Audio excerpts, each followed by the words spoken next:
Subscribe to our YouTube channel and press the bell icon to get the latest updates. In some new coronavirus findings, there now seems to be emerging circumstantial evidence that the novel coronavirus is possibly transmitting through feces and also through plumbing systems in apartments that are interconnected.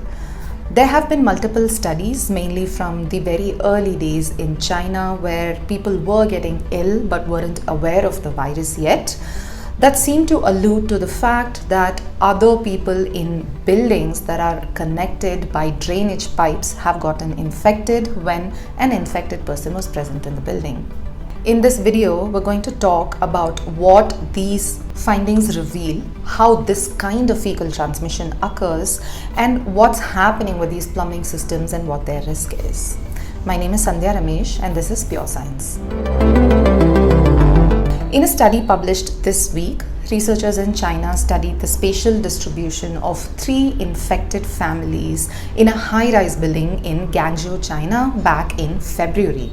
A total of 9 people were infected among the over 200 residents and 24 staff in this particular building. One of these 3 families had a travel history to Wuhan and the other 2 did not. The family that traveled also showed symptoms first. These families lived one below the other in vertical alignment in the apartment building, although not in consecutive apartments. Their apartments were aligned such that the drainage pipes from their master bathrooms were connected. The apartment estate, or what we in India call housing societies or gated communities, consisted of 30 housing blocks with 29 floors each. Each floor had 3 apartments except the top, and there were a total of 83 houses in each building. Totally, there were over 3,000 apartments with 5,800 residents in this private estate.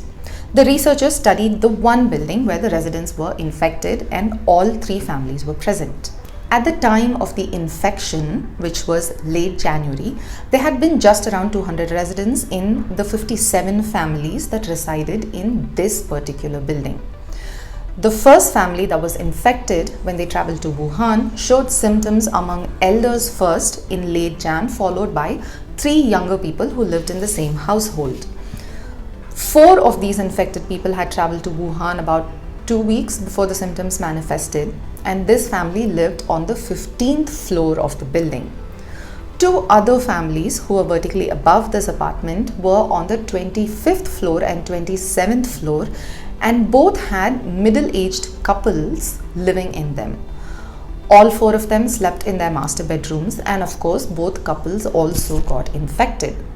These 2 families had no travel history or close contact with any other infected members, including the members of the first family that lived in their same building. The 3 families in fact did not know each other at all. And there were also other instances that were studied as a part of contact tracing, whether there were other residents who shared elevator rides with the infected people, but nothing came out of it. There had been other residents who shared elevator rides and public spaces, but the original family had a practice of wearing masks, which is common in China. And yet, the couples who lived on the 25th and 27th floor got infected, even though they primarily stayed indoors.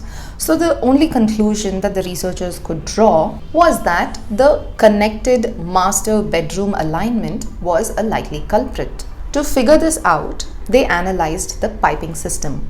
A 2-pipe system was used for drainage with a vent in the bathrooms, and all of the bathrooms in the building, one below the other, were connected by both drainage pipes and the vents. To model how the virus might spread, the researchers used ethane as a tracer gas, which can be tracked and used to model the spread of fine droplets as we'd expect to find in toilets from flushing and through plumbing systems. They tested the pipes and kept the apartment windows open to see if bioaerosols would go in from the pipe. And when they injected ethane into the pipes, that was exactly what they found. The tracer was detected in all the open apartments. Each apartment apparently designed their own bathrooms as well, so there were variations in connecting pipes and water seal traps, which the researchers think may have led to different pressure losses for the gas escape flow in the drainage system leading to fine droplets and aerosols being released. Transmission of viruses like this is not unheard of. In fact, multiple instances have started to talk about fecal transmission in buildings for the SARS-CoV-2 virus in the current pandemic itself.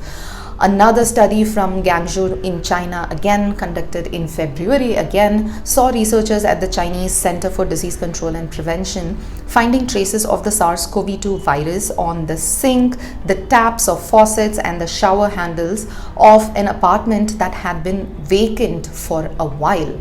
And this kind of transmission is not new. It was in fact observed even with the first SARS outbreak. In 2003, fecal aerosols were found to transmit the SARS-CoV-1 virus to more than 300 residents in the now famous or infamous Amoy Gardens outbreak in Hong Kong. Over 300 residents were infected in this private housing estate, and most infected people were found to live in vertical alignment with other infected persons in apartment buildings. So it turned out back then that moist, warm air from the bathroom of a SARS patient shedding high concentrations of the SARS-CoV-1 virus in their feces and urine established a plume in an air shaft that spread the airborne virus to other apartments. For a while now, there's this debate that has been raging about the role of aerosol transmission with COVID. We know that aerosols are microscopic particles that can be suspended in air and can be transmitted, and they move differently from droplets. They are smaller than cough droplets. WHO has insisted that droplet transmission is the main mode of transmission, but virologists and aerosol experts have been sounding the alarm, saying that there is now enough evidence that the virus is airborne and can transmit through aerosols. For more details on aerosols and what being airborne means and how it is different from droplet transmission, there is another Pure Science video in which we had looked at all of these differences in detail and what the implications are. When it comes to shedding the virus or just releasing viral RNA from our body, active or inactive, we know that infected individuals can shed for days to weeks. Previous studies have shown that infected persons can be shedding the virus in their stool for up to 5 weeks. We've also known that measuring wastewater is a good way to surveil the disease, as wastewater definitely contains viral RNA that people shed. This was also something we had looked at in detail in another video, which will also be linked below. But these new findings now seem to indicate that we might need to adopt even more caution, but we are not sure yet. Does this mean that we need to start using masks when we go to the bathroom or when we are indoors? Not yet, although of course there is no harm if we do. These studies are still isolated cases, and these early findings are again one of those aspects about this virus where we'll only know for sure when we get more data, which we will do only as time passes.